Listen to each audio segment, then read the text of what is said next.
ગુજરાતના ઘણા બધા વિસ્તારોમાં ઘાટા વાદળા છવાઈ ચૂક્યા છે અને કાલથી મિત્રો ગુજરાતમાં માવઠું થવાની આગાહી છે. મિત્રો અહીંયા તમે ગુજરાતનો બિલકુલ લાઈવ સેટેલાઇટ મેપ જોઈ શકો છો.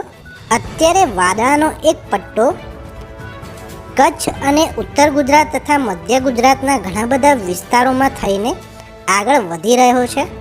કારણ કે મિત્રો અત્યારે એટલે કે 4 તારીખે અરબ સાગરમાં એક સાયક્લોનિક સર્ક્યુલેશન સક્રિય થયું છે અને તેના સીધા જ ભેજવાળા પવનો ગુજરાતમાં આવી રહ્યા છે.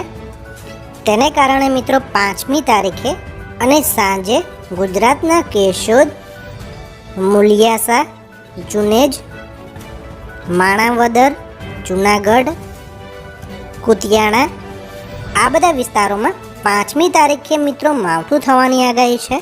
આ ઉપરાંત મિત્રો મુંબઈ તરફથી વરસાદ આગળ વધી રહ્યો છે, જેને કારણે 9મી તારીખે આ વરસાદ દક્ષિણ ગુજરાતમાં આવી જશે, જેને કારણે સુરત, વલસાડ, વડોદરા તથા અન્ય વિસ્તારોમાં માવઠું થવાની આગાહી છે.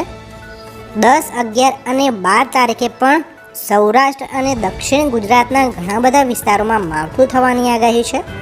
મિત્રો ભારત સરકારની જે ઓફિશિયલ આગાહી આવી છે તેમાં 5, 6 અને